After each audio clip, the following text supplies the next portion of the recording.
The scream of the wind outside was nothing compared to the scream Luke Granger heard in his mind. Not again. He bolted upright in bed, sweat soaking through his old military t-shirt hand, instinctively reaching under the pillow for a knife that wasn't there for a war that had long since ended, except it hadn't. Not really. In the next room, his daughter coughed a dry, tight sound like crumpling paper. Ellie. Luke was on his feet in seconds, bare soles hitting the cold wooden floor of the cabin. He moved fast, trained fast. It had been years since Afghanistan, but some habits stuck like scars. And tonight, like too many nights, the snowstorm howled like the ghosts of men he couldn't forget. As he entered Ellie's room, moonlight filtered through the frost-laced window, illuminating her tiny body, curled beneath layers of wool blankets. Her face was pale, her breathing shallow. Luke knelt beside her bed, pulling out the battered green inhaler. He held it gently to her lips. 1, 2, 3, deep breath, baby girl. She obeyed, eyes half-lidded, trusting him in the dark like always. Outside, snow crashed against the glass like fists. Inside, a father held the weight of 2 lives. And somewhere, beneath the storm, engines were coming. If you believe one act of kindness can shift the course of fate, stay with this story. It's not just about snow and engines. It's about what happens when a man who walked away opens his door again. Luke Granger didn't talk much anymore. He didn't have to. Not up here in the Montana wilderness, where the trees were taller than promises and the silence was too thick to lie through. After leaving the Marines and burying his wife, he'd driven until the roads got narrow and the people stopped asking questions. He built the cabin himself, with his hands, with pain, with purpose. Just big enough for 2 beds, 1 wood stove, and 1,000 quiet regrets. Most days he chopped wood, fixed broken fences, brewed strong coffee, read the same 3 books. Ellie would draw near the fire, her favorite blanket around her shoulders, humming songs he didn't recognize, maybe things her mother used to sing. Most nights, he dreamed of things he couldn't fix, but tonight was different. Something was coming. He felt it in the way the wind shifted, less random, more rhythmic. He heard it faintly beneath the storm. Not thunder. Engines, motorcycles. Lots of them.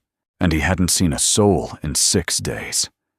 Luke stood on the porch, flannel shirt open over his thermal undershirt, breath clouding the freezing air. His boots creaked on the wood. Snow piled high on the railing. He gripped the edge of the post like it was a rifle. He didn't fear men, but he feared for Ellie. And for once, he feared what kindness might cost him. Inside, Ellie had fallen asleep again, the inhaler resting beside her tiny hand. Luke tucked her in one more time just to be sure. She was the only reason he kept breathing. When the engines got louder closer, he didn't reach for a weapon. He reached for the past. An old Marine duffel, torn at the seams. He opened it and pulled out a single item, a faded photo of his wife in uniform, holding Ellie as a baby. He touched it once, then tucked it back. Whatever this was, he'd face it standing tall. 5 minutes later, the world was pure white fury. Snow whipped sideways across the clearing in front of the cabin. Then, like a curtain being drawn, dark shadows emerged. First, 2, then 5, then 10, then 20. Motorcycles idled in the storm, like steel beasts breathing cold fire. The lead rider removed her helmet. Luke blinked. A woman, maybe mid-30s. Dark hair in a tight braid, leather jacket dusted with ice. Her eyes met his across the storm. Sharp, steady, no fear. She stepped forward. The others remained mounted, disciplined, silent. "I know what this looks like," the woman said, voice clear over the wind. "But we're not here to rob you." She unzipped her jacket slightly, revealing a USMC patch. "We just need warmth, just the night. Then we're gone." Luke said nothing, until Ellie coughed again behind him. That sound, small, broken, real. He looked at the woman's eyes one more time. Then slowly, he stepped aside and opened the door. Inside, the wood stove roared. 20 bikers entered in near silence. No weapons drawn, no loud talk. Just exhaustion and gratitude. One by one, they stomped off snow, removed helmets, glanced at Ellie curled in a blanket on the couch. The woman first to enter paused by the fireplace. "You have a daughter?" Luke nodded once. "She's why I let you in," he said flatly. The woman didn't respond with words. She reached into her pocket and pulled out something small, a silver coin with the Marines emblem etched deep into the surface. She placed it gently on the mantel. "For your trust." Luke stared at the coin, unmoving. The storm outside screamed louder, but inside the cabin, the air shifted. Not warm yet, but no longer cold. The wind slammed against the cabin like fists of ice. Luke stood near the door, his frame rigid, every muscle listening. His breath fogged the frosted window as he stared into the night, trying to make sense of what had just happened. 20 bikers now occupied the only sanctuary he'd built, with silence and sorrow. And the storm wasn't letting up. It was only getting worse. The woman with the Marine's coin, he didn't even know her name, sat quietly near the fire, unwrapping a scarf from her neck. Her eyes scanned the room, always calculating, always calm. She wasn't like the others. She moved like someone who'd had command before, not in a bar fight, but in something far more dangerous. Something like war. Luke felt it in her posture, strong spine, steady hands. That patch on her jacket hadn't been for show. She'd earned it. But who the hell were these people? He wasn't sure what unsettled him more, the howling blizzard outside, or the eerie discipline inside. Ellie stirred on the couch, blinking at the crowd around her. Luke moved instantly to her side. "It's okay," he whispered. "I'm here." Her eyes scanned the room, a forest of leather jackets, boots, gloves drying by the hearth. Then they landed on the woman. Raven, though Luke didn't know her name yet. The girl tilted her head, then surprised him. She reached for her drawing pad, the one she hadn't touched in months. A few feet away, the bikers spoke in hushed tones. Ryder Cole, broad-shouldered and stone-faced, whispered something to a younger man, missing 3 fingers on one hand. Another cleaned off his fogged glasses and opened a dented thermos of what smelled like black coffee. No one laughed. No one moved without reason. It wasn't the chaos of a gang. It was something else, survivors. Soldiers in denim. Luke turned toward the fireplace and locked eyes again with the woman. "You said just the night," he said, voice low. She nodded. "That's all we ask. What's your name, Raven?" "Raven Knox." He paused. "You're in charge. Depends who's asking." Luke's jaw tightened. He didn't have the energy for games. "I'm asking," he said. Raven offered a thin smile. "Then yes. Tonight I am." A loud crack outside made everyone freeze. The wind had blown the barn door open again. Luke reached for his coat. "I'll get it," he muttered. Before he could step out, a biker, maybe early 20s, long scar over his eye, moved toward the same coat hook. "I'll help," the man offered. Luke stopped him with a look. "You don't know that barn. It's old. Rotten beams. You step in the wrong spot, it'll crush you." The biker nodded and backed off. Luke stepped into the gale alone. Snow slapped his face like glass as he made his way to the barn. It stood crooked against the wind, groaning in protest. He wrestled the door shut, reinforced it with an iron bar, then stood for a moment, letting the cold burn his skin.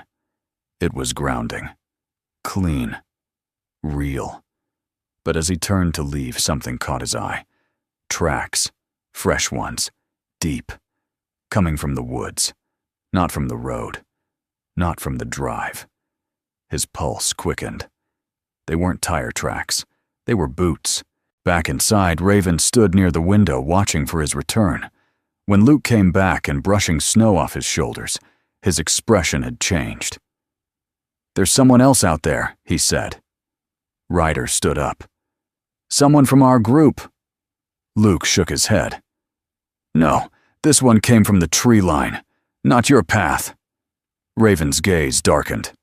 We were followed. One of the bikers, a wiry man with a limp, let out a slow curse. "We lost contact with Mason 2 towns back," he muttered. "He might have tried to catch up, or—" Raven raised a hand. Silence returned. She looked to Luke. "You have weapons." Luke raised an eyebrow.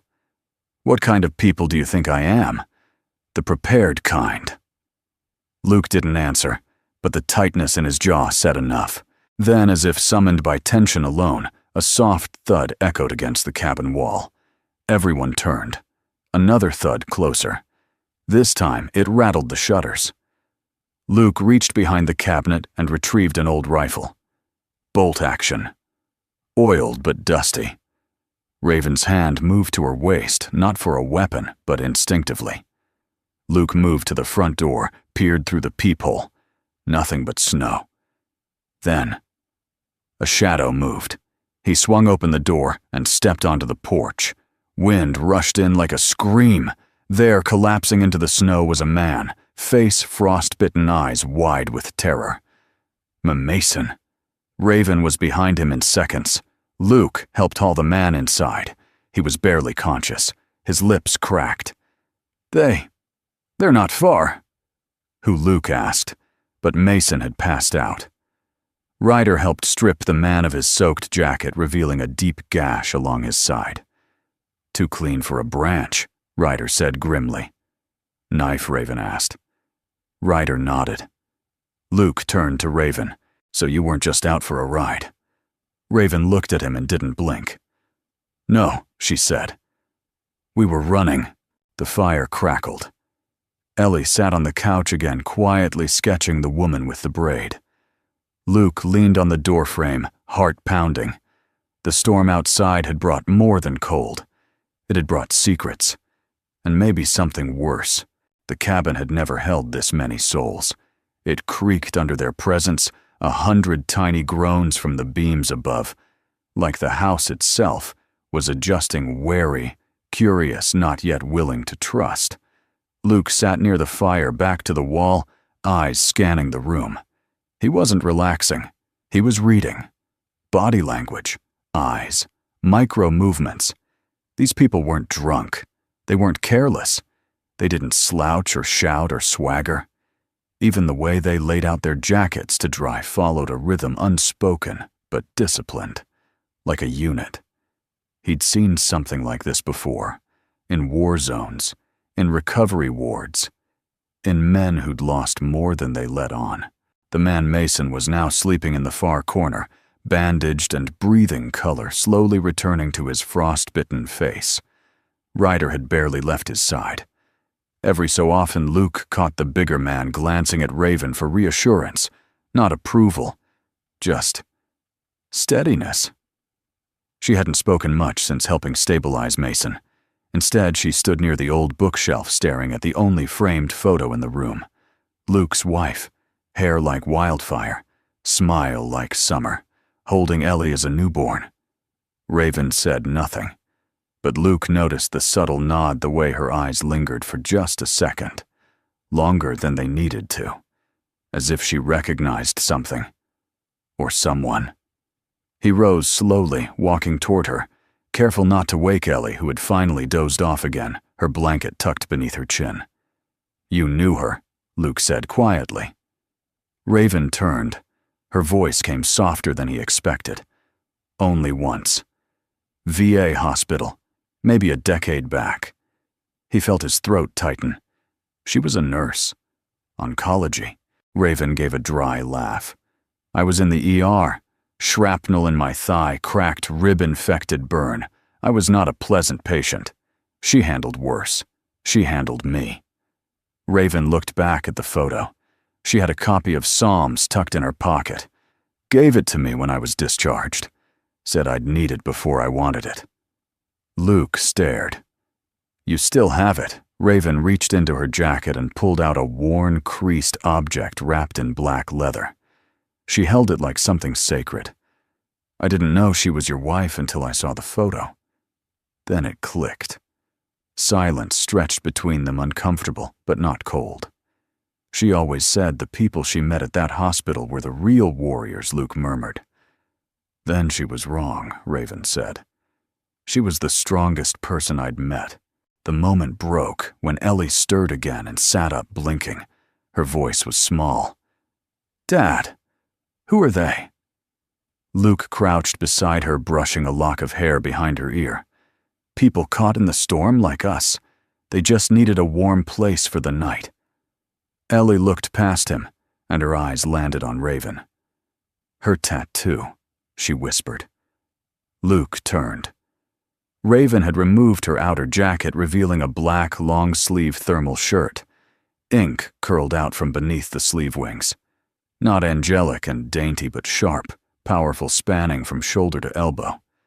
"She looks like Mom," Ellie said, almost too quietly to hear.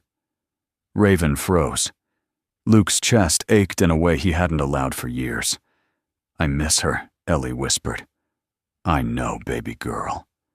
Raven approached, slowly crouching beside the girl. "I'm sorry you lost her," Raven said gently. Ellie blinked at her. "Did you know my mom?"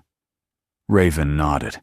"She helped fix my leg when I thought it would never work again." Ellie studied her for a long moment, then reached under her blanket and pulled out a stub of colored pencil and a worn sketch pad. She flipped to a new page and started to draw.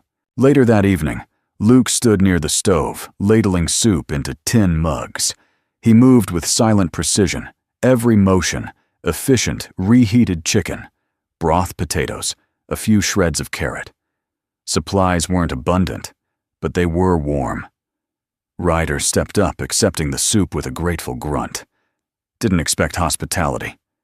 "You asked politely," Luke said. Ryder gave a short laugh. "You're ex-military Marine." Ryder smiled wider.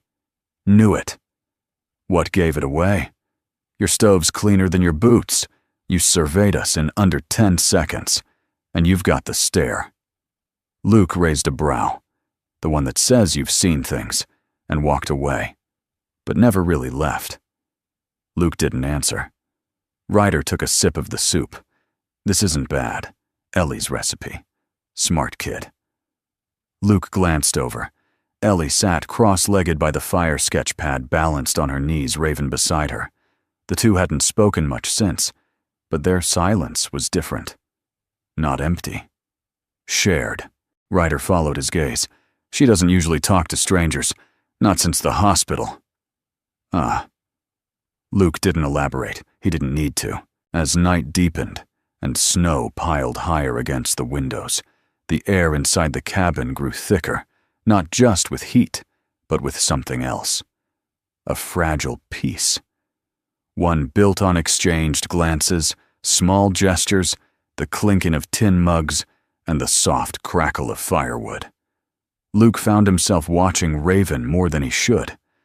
She moved like someone trained, not just in war, but in grief. Her hand steady when touching Mason's wound, her eyes scanning every face like a leader who knew what it meant to lose those she led. But it was the way she sat beside Ellie, patient, present, listening without trying, that left the deepest mark. At one point, Ellie turned her drawing toward her, a charcoal outline of raven wings, unfurled, crouching like a protector beside a child. Above them, tiny stars. Raven smiled. Not wide, not showy, but real. Luke leaned back in his chair, heart beating slower now. Maybe letting them in hadn't been a mistake. Maybe the storm wasn't the only thing breaking at the cabin's door tonight. Maybe something else was slipping in.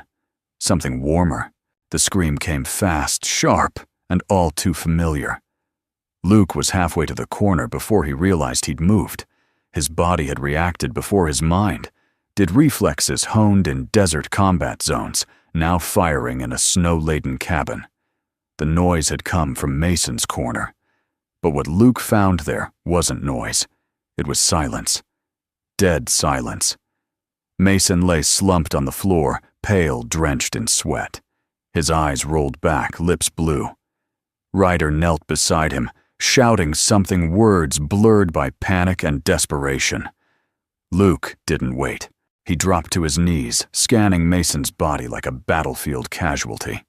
Shallow breath, rapid pulse, skin clammy. The man was going into shock and fast. Clear the area. Luke barked, voice slicing through the cabin like a whip. The bikers, dozens of rough men and women who looked like they feared nothing, moved instinctively, scrambling backward, parting the space like a ripple in combat formation. Luke pulled off his flannel shirt and balled it under Mason's head. Blankets now. Someone bring me water, room temp. Not cold, I got it, Raven said, already moving. Her voice calm, not shaken, not surprised. Luke pressed 2 fingers to Mason's carotid artery, counting beats in his head. His body's crashing. He's dehydrated, lost blood, and the cold masked the signs. Could be internal bleeding, Ryder muttered, his voice strained. Could be, but if we panic, he won't make it 10 minutes. Raven returned with a first aid kit, a canteen, and a wet towel. I'll elevate his legs, she said. You trained combat medic. Fallujah, 2011. U-Camp Bastion. Trauma unit.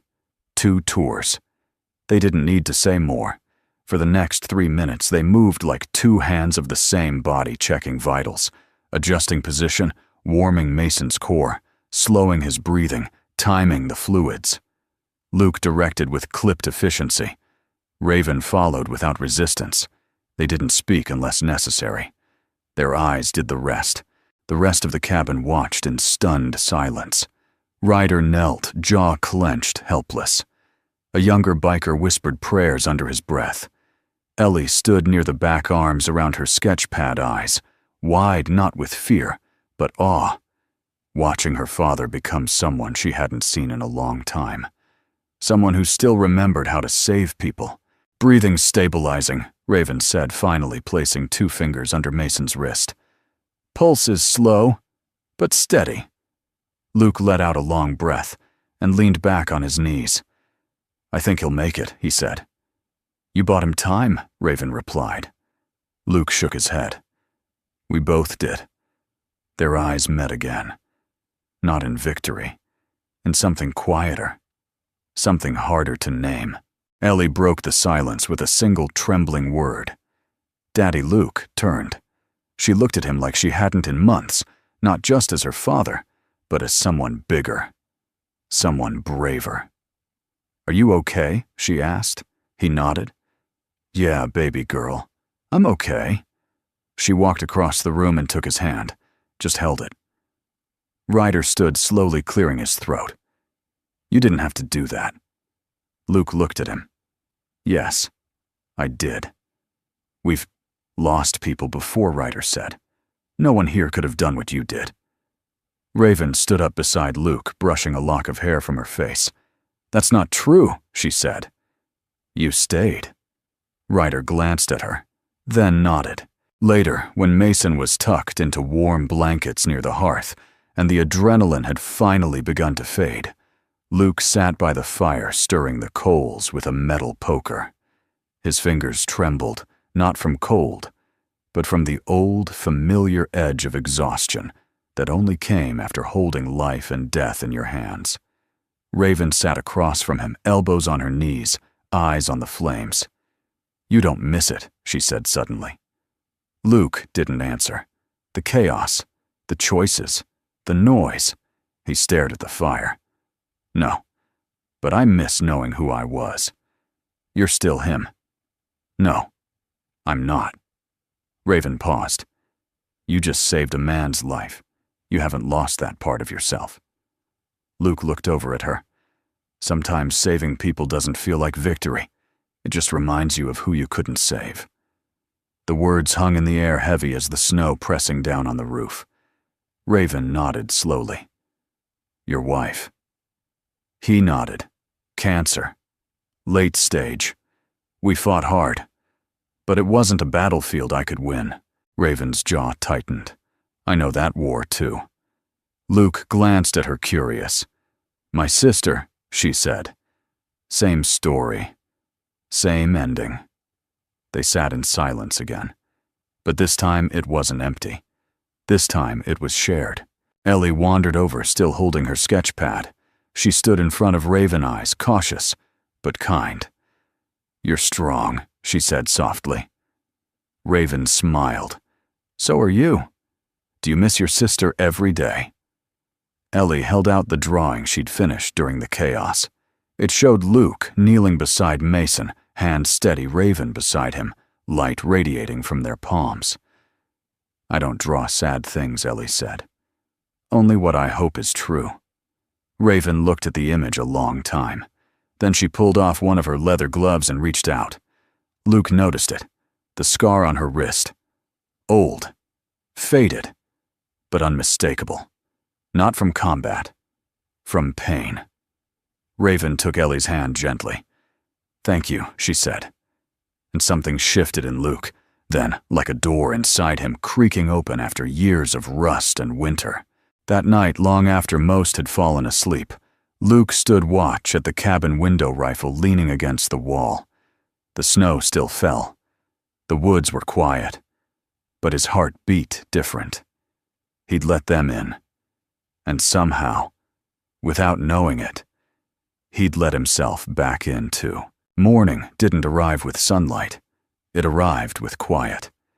The kind of quiet that only comes after a storm has spent its rage. Snow coated the trees like powdered glass, and the world outside the cabin looked untouched, pristine, silent, innocent. But inside, the scent of coffee wood smoke and something warm simmering in the cast-iron pot spoke of life, of survival. Luke stirred the soup slowly, his sleeves rolled up, forearms taut with motion. It was nothing fancy, just potatoes, some beans, dried meat, and powdered broth. But after the night they'd had, it might as well have been a royal banquet. The fire crackled in the stove. The cabin, despite the crowd, felt strangely calm. He glanced over his shoulder. Raven sat beside Ellie, brushing a strand of hair from the girl's face. They weren't talking, but they didn't need to.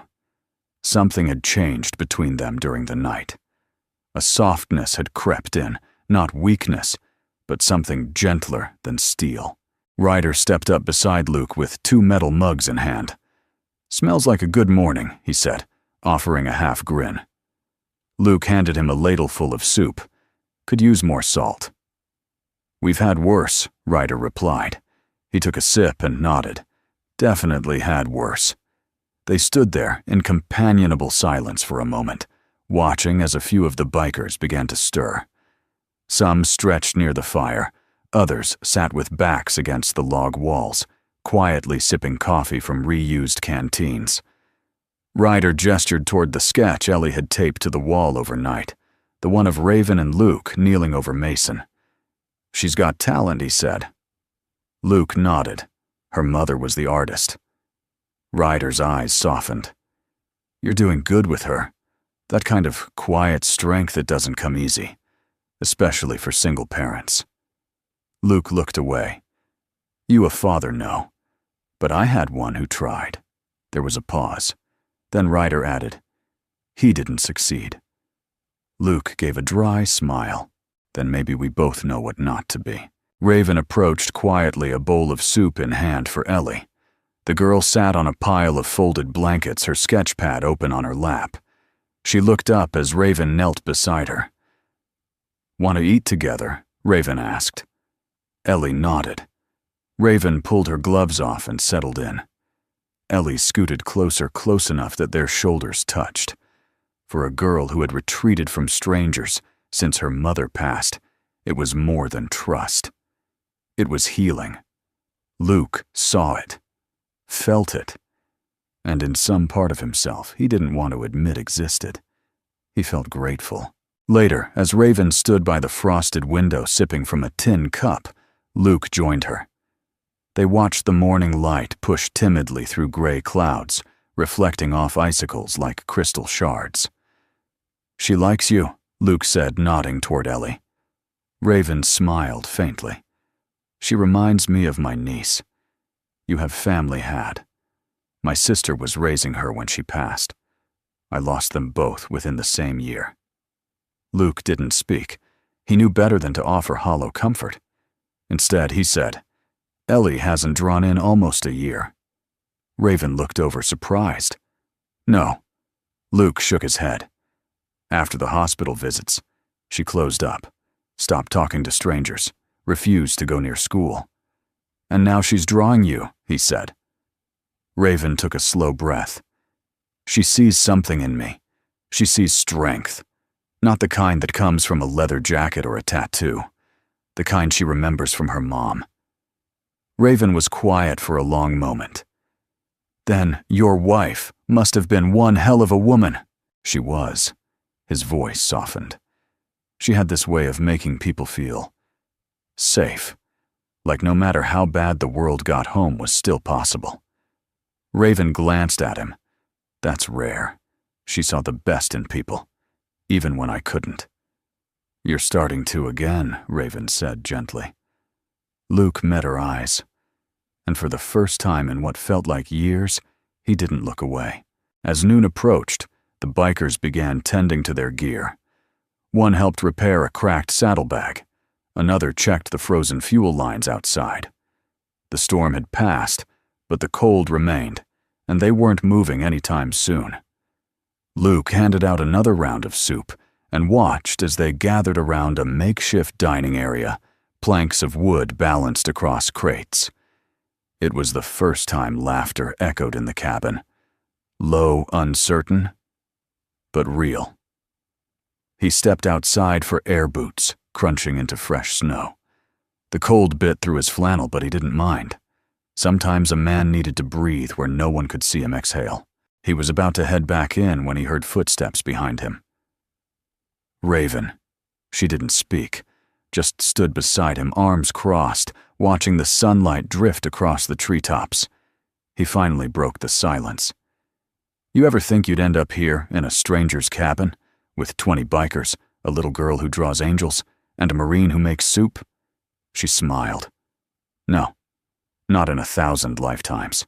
Luke chuckled. "Me neither." Then quieter, "But I'm glad you're here." Raven looked over at him, her face lit by pale winter light. "I am too." Back inside, Ellie taped another sketch beside the first. It was of Raven handing her a bowl of soup, warmth drawn in soft pencil lines, steam rising like threads of memory. Luke paused at the doorway watching the girl work. He'd built this cabin for silence, for distance, for grief. But now it held something else. It held voices, it held laughter.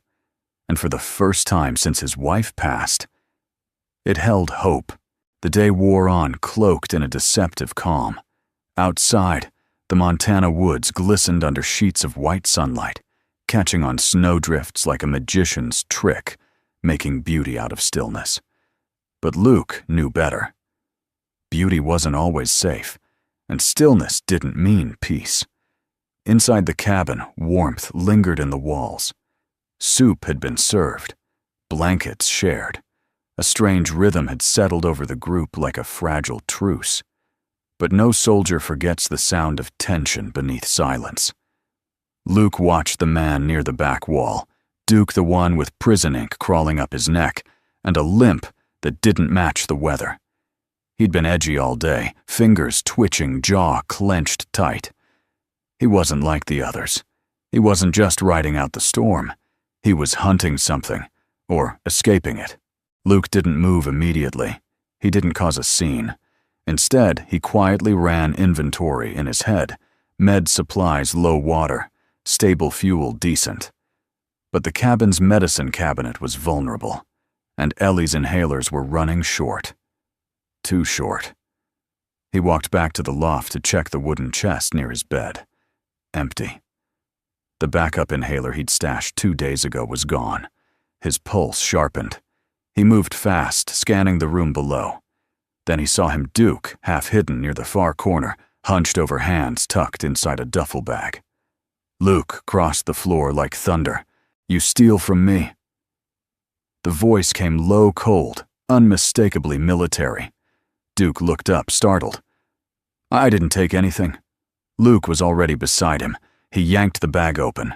Inside, gauze, 2 vials of antibiotics, a glucose injector, and Ellie's inhaler. Ryder was on his feet across the room, but Luke raised a hand. "Don't." The others froze. Ellie peeked out from behind her blanket, eyes wide. Luke gripped the inhaler in one hand, his stare locked on Duke. This would have killed her. "She's not even sick now," Duke started. Luke stepped forward, quiet fury in every line of his face. Asthma doesn't wait for permission. One wrong breath, one bad draft, and she's gone before the engine even starts. Duke glanced toward the door as if considering a run for it. Luke didn't raise a fist. He didn't need to. Instead, he looked to Ryder. "He's your man, Ryder." Stepped forward, disappointment lining his face like weathered scars. Not anymore. There was a long silence. The fire cracked behind them. "Strip your patch," Ryder said to Duke. The man froze. "What, you heard me?"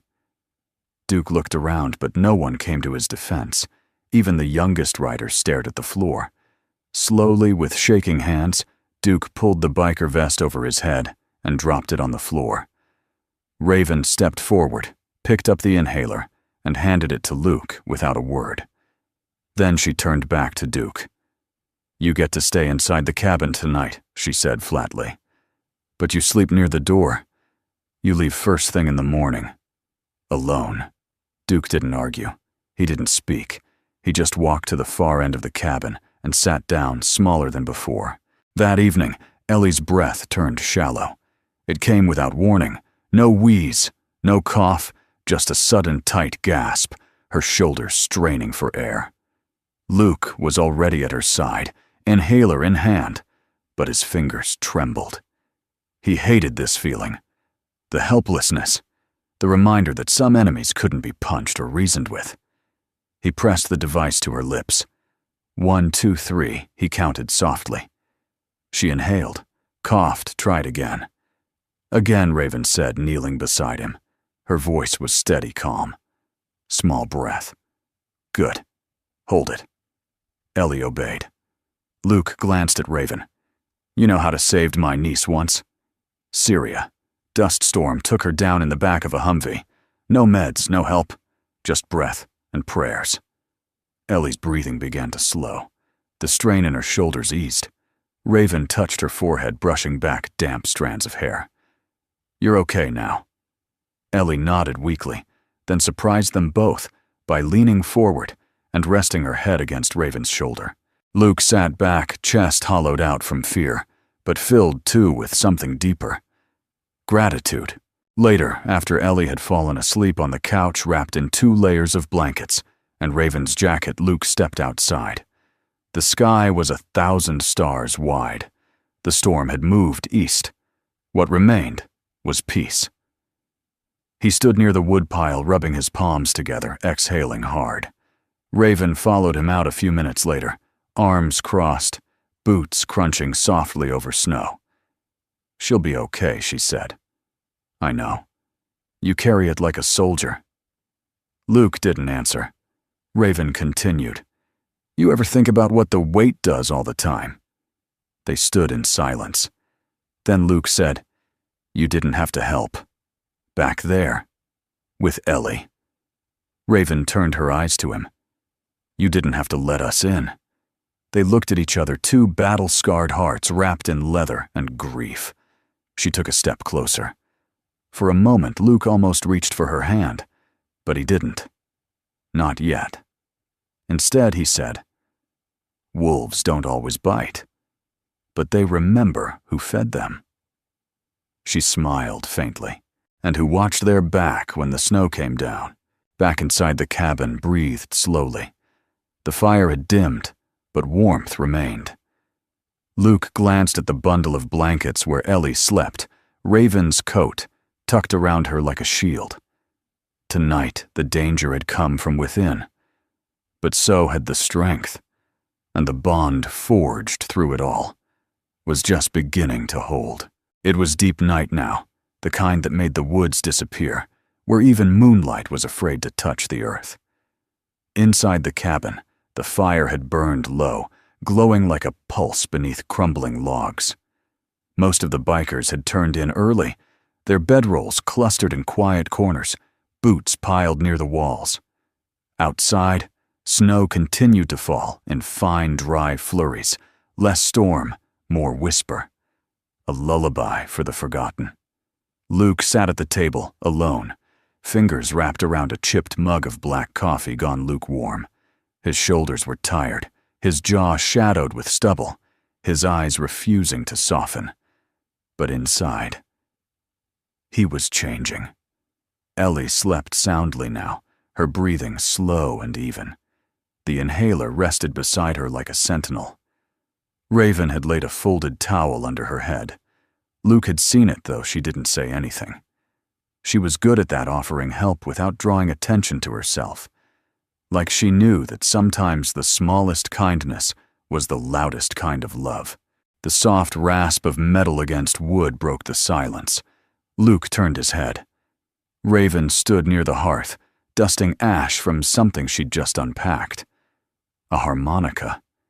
It gleamed dully under the firelight, well-worn, its corners nicked, the engraving almost rubbed smooth.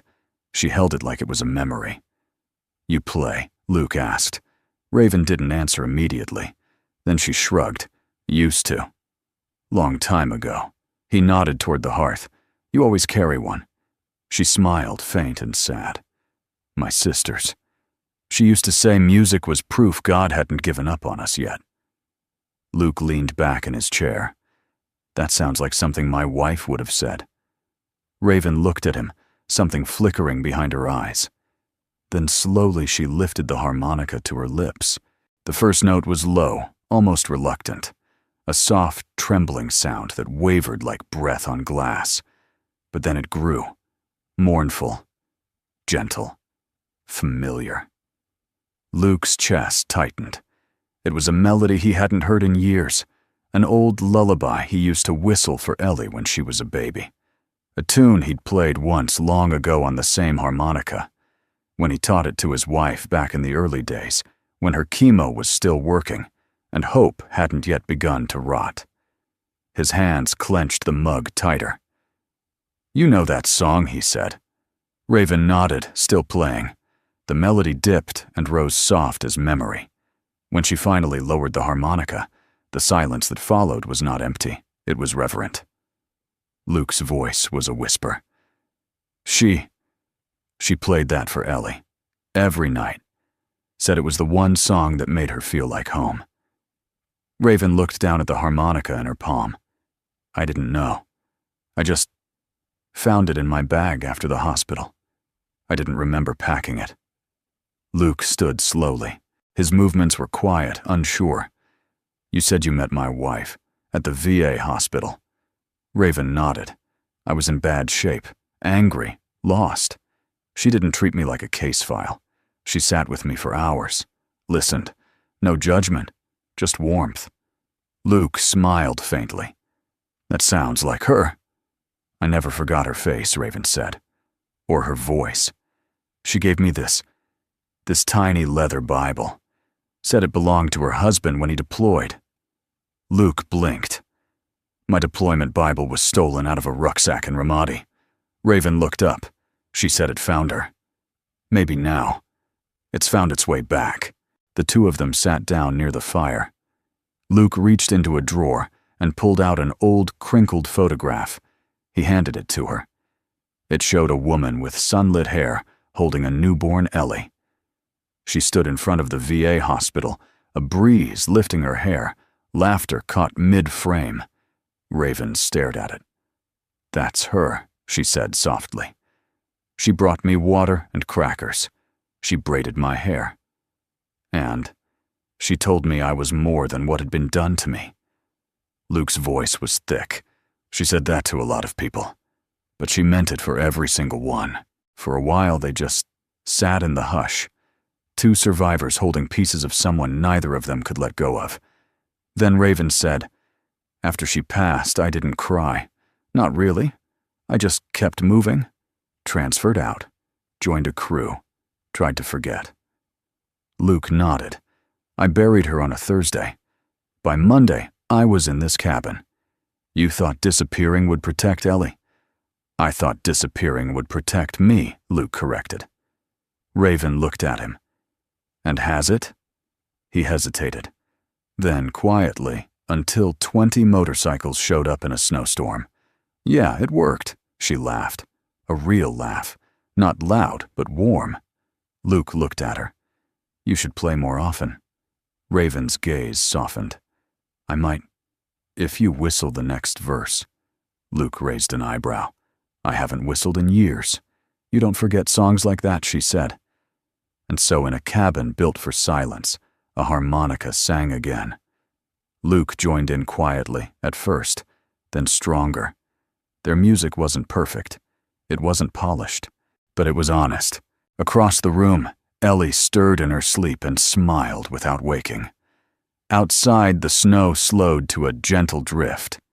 Inside, two voices, one of breath, one of brass, spoke the same language for the first time. Not of grief, but of what comes after.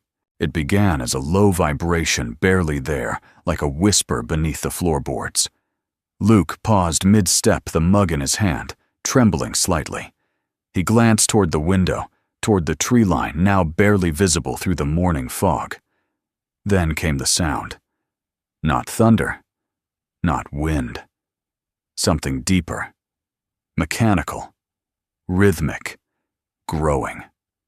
Engines. More than a few. Ryder stood near the cabin wall, still lacing his boots. His eyes snapped toward the door. "You hear that?" Luke nodded, jaw tight. "They're coming fast." The vibration deepened. Snow on the windowsills began to shift. The old wood-framed windows rattled gently like teeth in the cold. Raven was already moving, grabbing her jacket, scanning the room. Her voice was calm but urgent. "Everyone up. Now." Quietly. The bikers stirred fast and disciplined, pulling on gear, checking their tools, their bags. Not a single one panicked, but every one of them understood what this meant. They were being surrounded. Luke stepped onto the porch, first rifle slung low, not raised, but ready. The trees in the distance trembled, not from wind, from force, from mass. And then they appeared, one by one, then 10 by 10. Headlights, hundreds of them, cutting through the mist like spears of fire. The sound was a rolling avalanche, metal muscle and momentum echoing off the mountain like the growl of giants. Luke's breath caught. That's not 20. Ryder stepped beside him, eyes wide.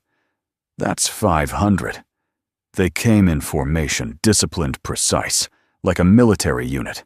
Not chaos, not noise, power with purpose." And at the center, a dark figure on a massive bike, painted black with red chrome flames, licking up the side, led the charge. The insignia on the leather vests was unmistakable Hell's Angels. Inside the cabin, Ellie had woken. She sat up on the couch, still wrapped in Raven's coat. "Daddy." "What is it?" she asked. Luke turned slightly. "Stay inside, sweetheart, no matter what happens." He stepped out farther onto the porch, boots crunching over snow, hardened from the cold. Ryder moved beside him, teeth clenched. "This isn't a warning. It's a reckoning." Raven's voice cut through the tension as she stepped between them, her own boots planting firmly on the porch. "No, this isn't what you think she said." Luke looked at her. "You know what this is," Raven nodded slowly, her voice steady. "I think I do." The engines began to cut one after another until the clearing was filled with the creaking groan of settling metal and a silence so thick it pressed on the ribs. From the front line, the massive rider dismounted. He removed his helmet, slowly revealing a face marked by years, grizzled beard, piercing gray eyes, a long scar down his jaw. His presence wasn't loud. It was still. The kind of still that carried weight. He scanned the cabin to the people on the porch, the woman standing between them. Then he spoke, voice low and gravel-worn. "Where is she?" Raven stepped forward, hands, visible calm. "I'm here, Damien."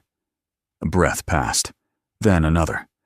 The man's expression shifted not to anger, but to something harder to name. He nodded once. "So it's true." Luke's eyes flicked between them. "You know him?" Raven didn't take her eyes off Damien. "This is Damien Cross, National Commander, leader of the Hells Angels Northwest Chapter." Ryder muttered. "And he's here." Raven took another step forward. "He's not here to burn the place down. If he wanted to, he would have done it already." Luke folded his arms.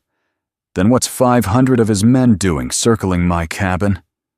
Damien's gaze turned to Luke, and when he spoke, it was quieter, more personal. "I came to thank the man who saved my brother's life."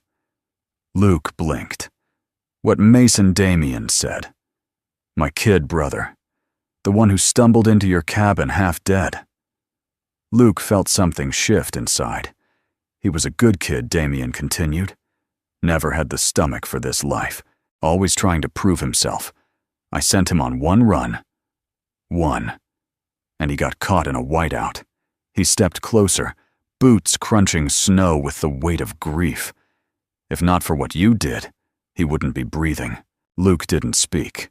He wasn't sure what to say. Damien turned back to Raven. "You vouched for them." She nodded. "I did." Damien looked over the whole group, then back to Luke. "Then that's good enough for me." He pulled a leather glove from his jacket, dark brown, aged fingers slightly torn. He extended it toward Raven, then nodded toward Luke. "She should give this to you." Luke took the glove, slowly turning it over. The stitching was old, but still intact. On the inside cuff, a faded brand was burned into the leather. Marines. His breath hitched. He knew this glove. Years ago, during a training op in Fallujah, a younger Marine had lost his gloves during a sandstorm. Luke had given him his backup pair, refusing to take them back. He never saw that kid again, until now. Raven spoke softly. That boy was Damien's cousin, and he never forgot. Luke stood frozen. The glove in his hand was stiff from age, but warm from meaning. Damien stepped back toward his bike. "You let in 20 of my family. You saved one of my blood. That kind of thing don't get ignored." Then turning over his shoulder, he added one final line. "You opened your door in a storm.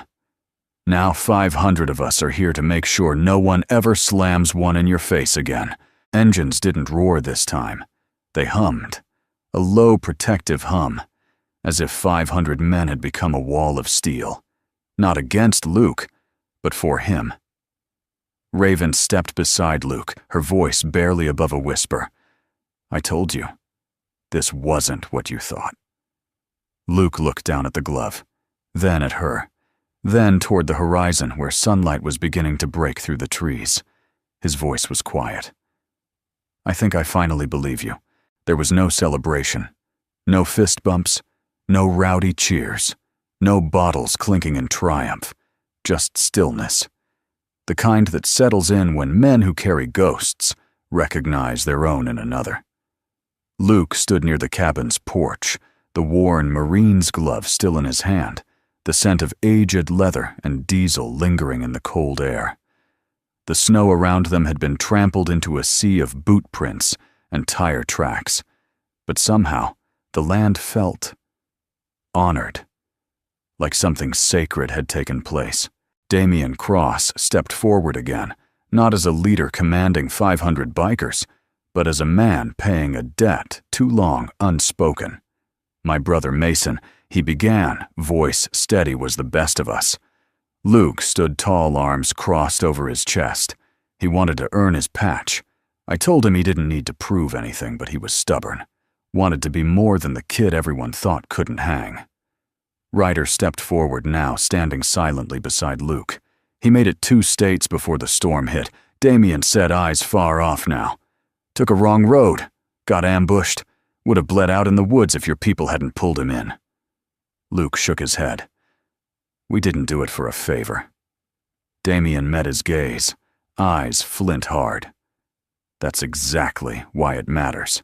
Raven stood just behind them, her arms folded, jaw tense. But Luke noticed her expression shift, less guarded, now more watchful.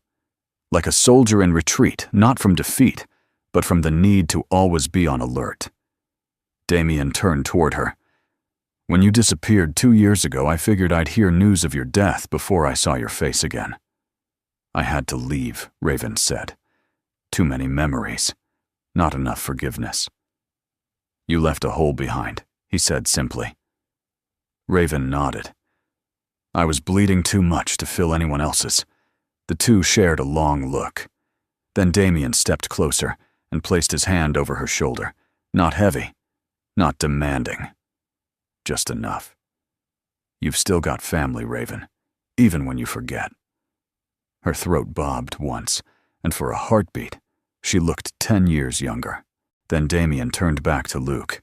He reached into his jacket and pulled out a folded envelope. Thick. Old. With edges soft from wear. He handed it over. What's this? Luke asked.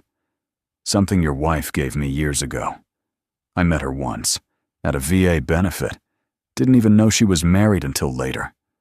Luke opened the envelope with care.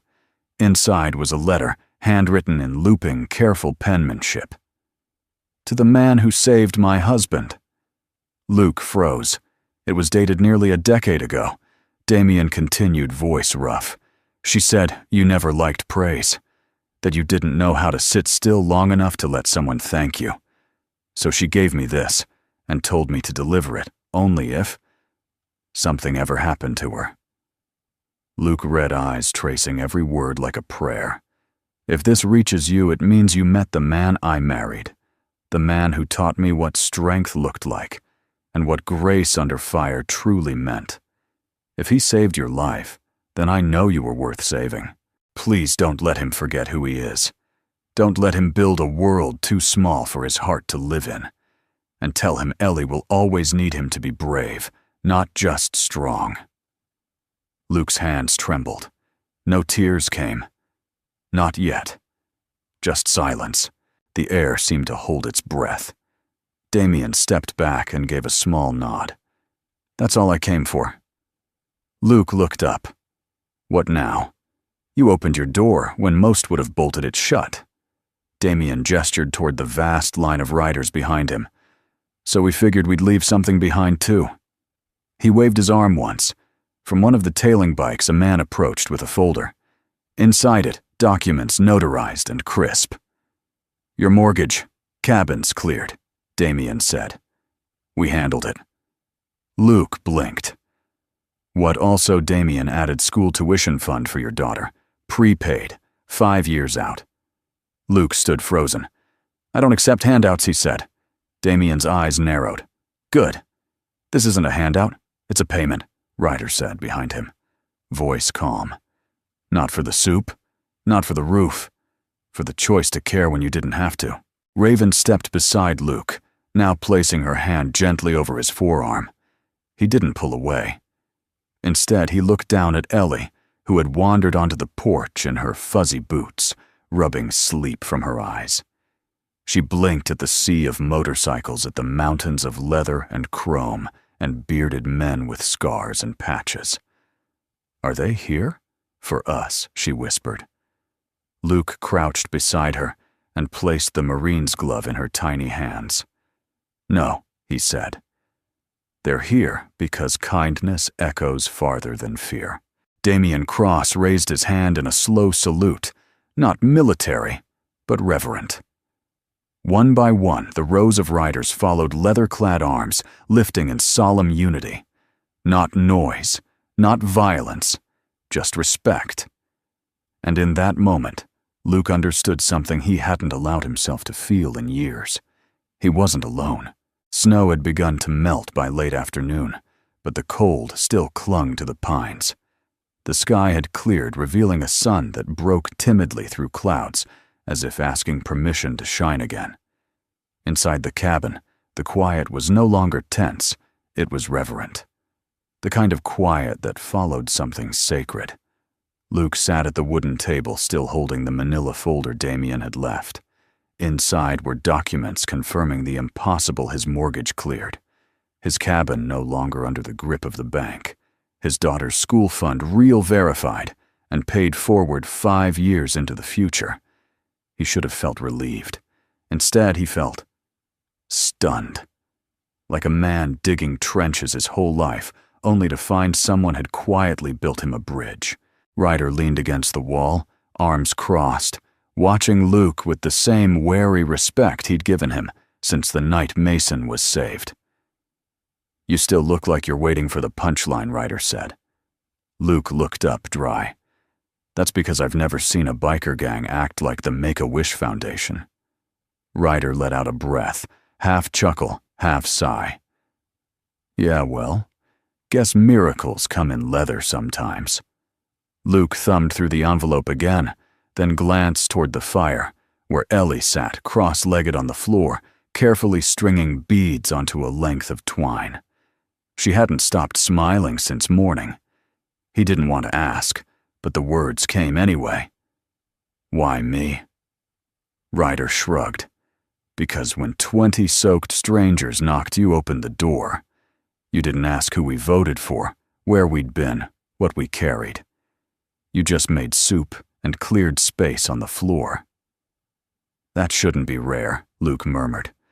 "No," Ryder agreed. "But it is." The front door creaked open, and Damien reappeared, flanked by 2 bikers, who wheeled in a small wooden crate. Luke raised an eyebrow. "Don't tell me that's more paperwork," Damien smirked. "No. This one's a little more old school." One of the men popped the lid off. Inside were stacks of firewood, each log meticulously carved with initials. Beneath the top layer was canned food medical supplies, a spare generator, a sealed first aid pack, and something else wrapped in canvas. Damien reached in and pulled out a handcrafted plaque, iron-forged and oak-framed. At the top, engraved in block letters, Semper Fidelis, and below it, something even more powerful. In a world that shuts its doors, one man remembered how to open his. Luke's throat tightened. Damien offered the plaque. "We leave these behind when we've decided someone's one of us. You're not patched in Granger. Don't worry. We're not asking for that. But you've got something harder to earn." Luke took the plaque slowly, his hands trembling just a little. Damien nodded once. Respect. A quiet tap on the floor caught their attention. Ellie had walked over, holding something in her small palm. It gleamed faintly in the firelight. It was the old keychain Luke's wife used to keep on her hospital bag, an oval disc of tempered steel engraved with the Marine Corps emblem and the motto, Semper Fi. She held it up to Damien with wide, curious eyes. "This was my mommy's." "Do you know what it means?" Damien bent to one knee. "It means," he said gently, "you never leave your own behind." Ellie tilted her head. "Are you Daddy's own?" Damien blinked, then smiled. "We are now." He handed her something in return, a patch. Not one from his vest, but something rarer. A white cloth insignia, a dove holding an olive branch surrounded by a circle of flames. Luke narrowed his eyes. "That's not your usual badge." Damien nodded. "We carry that for peacekeepers. People who protect without drawing first. Only 4 people in the crew have ever earned it." Ellie clutched it tight, then ran to show Raven. Luke stood in stunned silence. After a while, the bikers began to ready their departure. Helmets strapped, engines warmed, wheels aligned like cavalry. But no one rushed. They moved like men who understood they were leaving something behind and taking something deeper with them. Before climbing onto his bike, Damien turned to Luke one last time. "One more thing," he said. "If ever you need help anywhere, anytime, just show that plaque. Doesn't matter if you're in Montana or Miami. Someone will answer." Luke nodded slowly. "Why, because the world's full of closed fists and locked gates," Damien said. "But now and then, someone reminds us that doors open too." Raven lingered by the porch, her gloved fingers wrapped around a tin cup of lukewarm coffee. She watched the engines hum to life one by one as the riders prepared to roll. "You thinking of leaving with them?" Luke asked quietly. Raven didn't look at him right away. "No," she said. "Not this time." Luke's eyebrows lifted. "I've rebuilt houses in 6 states," she said. "Burned bridges in twice as many. Always ran when things got quiet. Because that's when the memories got loud." She looked over at him, eyes steady. "But this time, I don't feel like running." Luke nodded. "Good. Because I don't feel like being alone anymore." Raven gave him a long look. Not a romantic one. Not yet. But real. Earned. As the final rider turned onto the snowy road, Ellie came bounding up to the porch, holding the patch, the keychain, and the plaque like sacred treasures. "Daddy," she whispered, "can we hang this plaque above the door?" Luke knelt beside her. "Why, baby girl?" She smiled. "So no one forgets what you did." He hugged her, holding her close. "No," he said softly. "So I don't forget what they did?" Outside, the rumble of 500 engines faded into the mountain's breath. But inside, something louder remained. Gratitude, honor, and the quiet roar of a life no longer owed, but given back. The cabin had stood for 16 winters, built with Luke's bare hands and pain-soaked resolve. He'd carved every beam, sealed every crack, raised it like a shield between his daughter and the world. But now, it was no longer just his shelter. It was theirs. The sound of hammers came before sunrise. Not frantic, not industrial, rhythmic, purposeful. Like a heartbeat returning to a long-abandoned home. One by one, riders who hadn't yet rolled out began working. Not because they owed him anything, but because that's what respect looked like when it was real. They patched the holes in the roof first, then reinforced the porch. Then someone wheeled in a second-hand generator, rewired the stove to support emergency backups. By midday, the front yard looked like a construction site, but without shouting, without orders. Barked. Just silent unity in denim leather and grit. Luke stood on the porch, arms folded, coffee cooling in his hand. He watched a man he didn't know chop firewood with surgical precision, while another repaired a section of the chicken coop that had collapsed last season. A third biker with tattooed hands was hauling bags of salt toward the back path. Raven approached from behind, snow brushing off her boots, Ellie walking beside her with a tiny shovel and a serious expression. "She's been inspecting," Raven said, half smiling. Luke looked down. "You a foreman now, kiddo." Ellie gave a proud nod. They fixed the woodpile. And Ryder said I could help paint the new coop. Luke arched a brow. "You sure it's not just an excuse to spill paint on your boots?" Ellie grinned. "Maybe." By early afternoon, something remarkable began to take shape. A second wood stove was installed in the back room, the one Luke had long given up on insulating properly. New windows arrived in the back of a truck, and someone no one quite knew who had delivered a full pallet of non-perishable supplies stacked neatly on the porch. Luke walked out front to find a man measuring the fence line, casually scrawling notes on the back of a diner napkin. "You planning something?" Luke asked. The man nodded. "Raised beds. Ellie said she wants to grow strawberries." Luke paused. "She told you that right after telling me she wants a tire swing and a duck." Luke laughed for the first time in days. God help me, we might end up with both. But the moment that stopped him, cold, came later. Ellie had wandered toward the edge of the property, Raven trailing just behind. The girl knelt in the snow, fingers brushing across the cold earth near the roots of an old pine stump. "What's she doing?" Luke asked, stepping down from the porch. Raven looked at him. "She said she wants to plant something." "Now, in this snow," she said, and I quote, "It's not about now, it's about later." Luke walked closer, watching his daughter scoop a tiny trench into the frozen dirt with her mittened hands. "What are you planting?" Elsie held up a tiny seedling wrapped in cloth. "A Christmas pine," she said proudly. "So next year it'll already feel like home." Luke's breath caught, not because of the seed, but because of her word. Home. She hadn't used that word in months, not since her mother passed. Raven knelt beside Ellie and gently helped her dig. She said nothing grand, nothing ceremonial, just helped. Luke watched as the two pressed the roots into the earth, their hands working in tandem, mitten and glove scar and innocence. When they finished, Ellie stood back and gave a satisfied nod. "Someday," she said, "this tree will be big enough for lights." "And a star," Raven added softly. Luke felt something shift in his chest. An ache that had once been grief now tugged in a new direction. He didn't speak. He just reached out and gently brushed a fallen snowflake from Raven's braid. That evening, the final touches were made.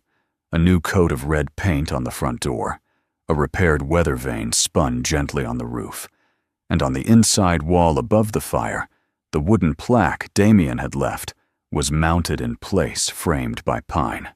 Semper Fidelis. In a world that shuts its doors, one man remembered how to open his. Beneath it, Raven had added a note in chalk. "Welcome home, Ellie." As night fell, the remaining bikers packed their gear and made their quiet farewells. Some offered a handshake, others a silent nod. A few left behind tools and canned goods without a word. By the time the sun dipped behind the trees, only a handful remained, including Raven. She stood outside watching the final motorcycles vanish down the road, their red taillights fading like embers. Luke joined her. "You sure you want to stay?" he asked. She turned to him. "I've spent years helping rebuild broken places, but I've never stayed to see what it looks like when something grows." Luke tilted his head. "And here. This time I want roots." He studied her face in the soft light of the cabin window. "You've already planted them," he said. She smiled. Inside, Ellie hung her newest drawing near the fireplace, a cabin in the snow surrounded by motorcycles. In the foreground, a little girl planting a tree. Behind her, two figures standing close, holding a small star. That night, as the fire cracked and the wind grew still, Luke lay awake in bed, listening. Not for danger, not for ghosts, but for the sound of breath. Ellie's, Raven's, his own. Together, finally. The snow fell again that morning, not with fury, but with grace.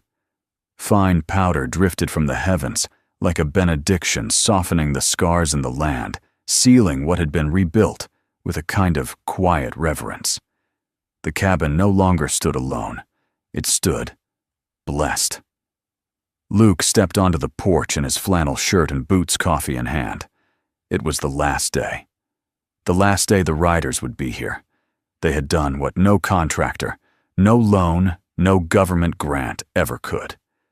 They had taken a weather-beaten cabin and turned it into a living testament to kindness, to loyalty, to the strange, hard-edged grace that sometimes wore leather and rode on chrome. They lined up in silence, all of them, shoulder to shoulder astride their motorcycles, 500 strong, engines quiet, helmets resting on handlebars, jackets, zipped patches worn with pride.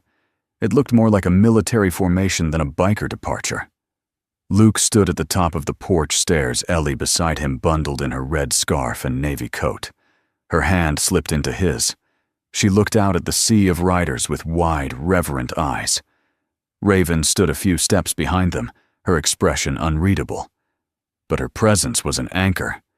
She wasn't just watching them leave. She was choosing to stay. Damien Cross stepped forward, first his boots crunching over the snow.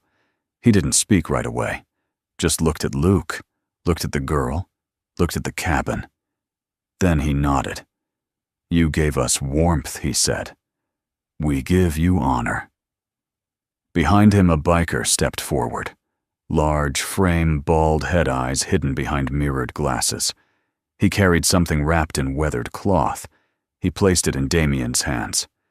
Damien turned to Ellie, his voice lowered. "This is something we don't give out. Not to strangers, not to politicians, not to names in the papers." He knelt one knee to the ground and slowly unwrapped the cloth. Inside lay a single leather glove. Brown. Worn. The word Marines burned into the cuff in deep block letters. But this one was different from the glove Luke had been handed earlier. This one had something else, a faint inscription along the inner lining. "Not all warriors carry rifles. Some carry daughters." Ellie looked up at Luke. He couldn't speak. His throat was stone. Damien held the glove out. "This belonged to my cousin, the one you gave your spare pair to in Fallujah. He carried it until the day he died. Said the man who gave it to him saved more than just his fingers." Luke's voice, when it came, was rough. He was just a kid, and you gave him protection when the world offered him none. Damien said, "This glove is yours now. Or, rather, hers." He handed it to Ellie. Her fingers closed over the leather carefully, like she knew this was more than a keepsake. It was a vow. Then it happened. One by one, starting from the front row, each rider raised their right arm and placed a gloved fist over their heart. Not loud, not showy, but unified. A wall of leather and steel saluted the little girl on the porch. No horns, no cheers, no engines.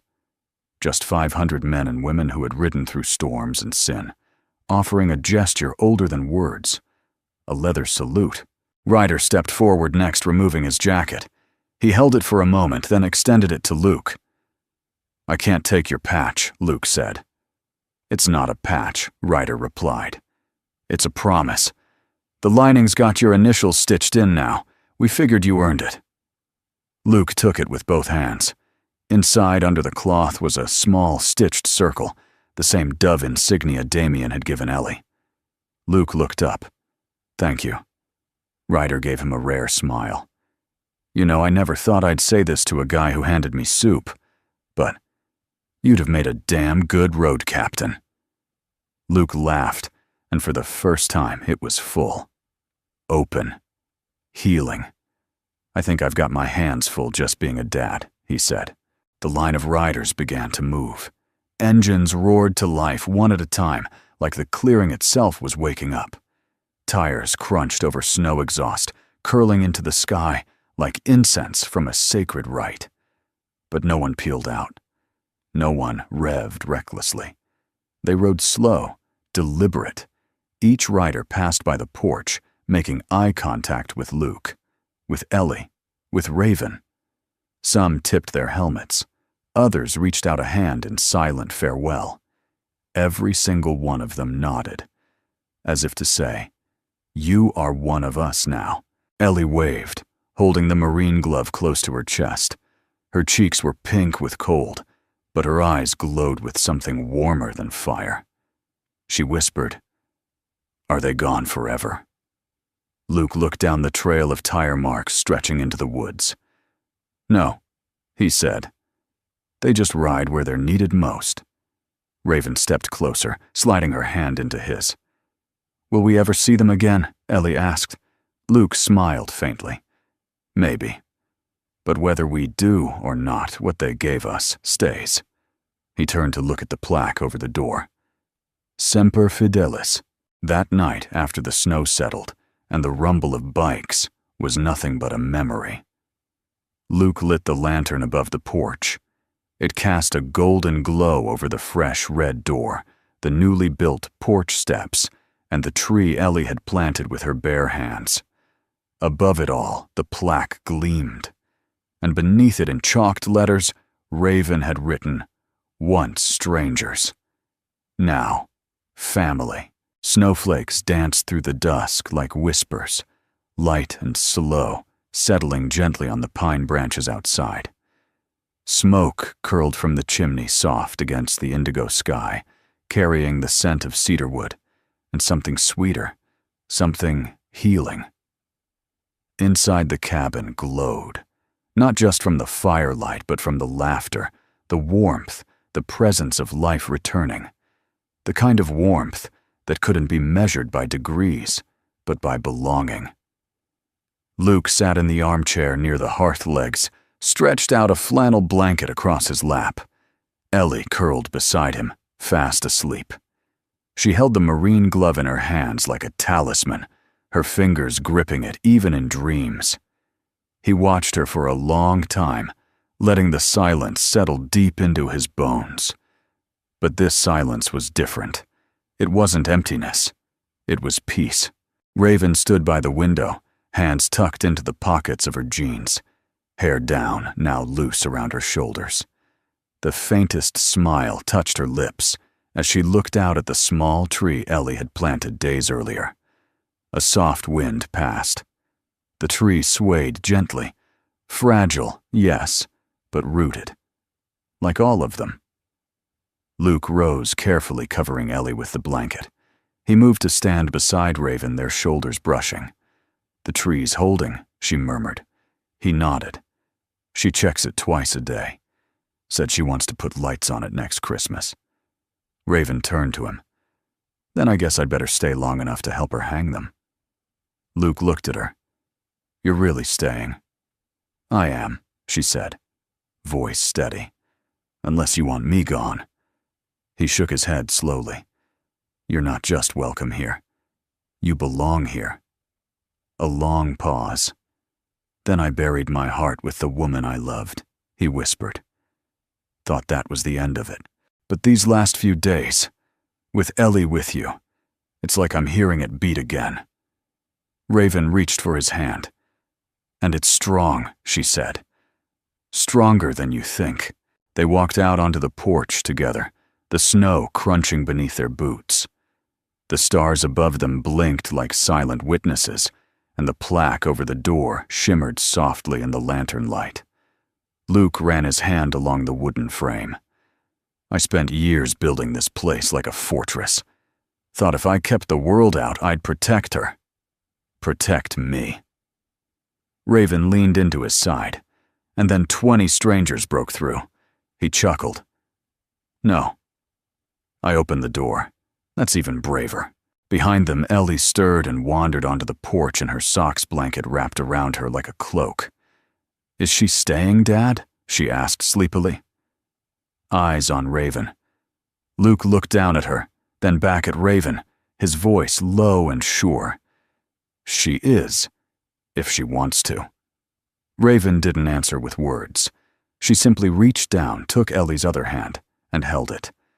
The three of them stood together in the soft snowfall, no longer a broken man and his fragile daughter, no longer a runaway soldier. Now, a family. They sat by the fire later that night, the room filled with quiet light and crackling warmth. Luke poured tea into chipped mugs. Raven stitched a loose thread from Ellie's scarf. Ellie read aloud from her sketchbook pages, filled with drawings of trees, motorcycles, stars, and one she'd labeled "The Night the Wolves Didn't Bite." Luke smiled at that one. "Did you draw this?" he asked. Ellie nodded proudly.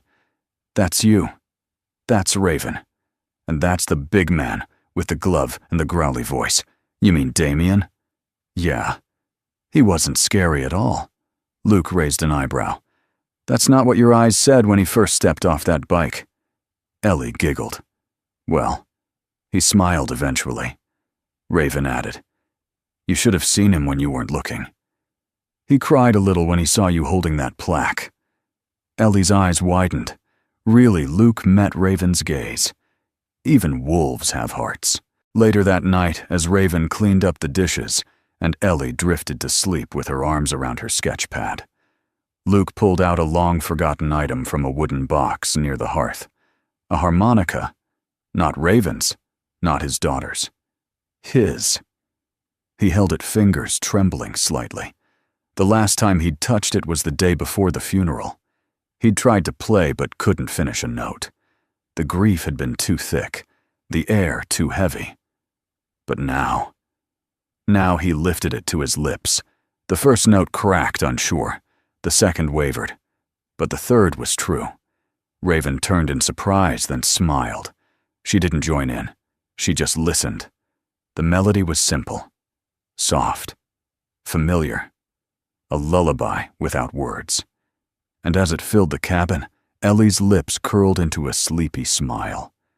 Luke played until the fire turned to coals, until the night held no more fear, until his hands felt steady, and the music became memory.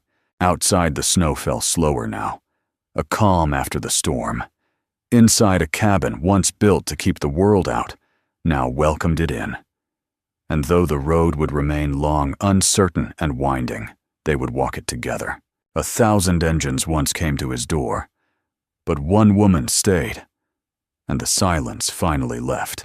Where are you watching from today, friend? We'd love to hear where in the world you're tuning in from. Let us know in the comments. Your stories, your hometowns, your memories. They matter here.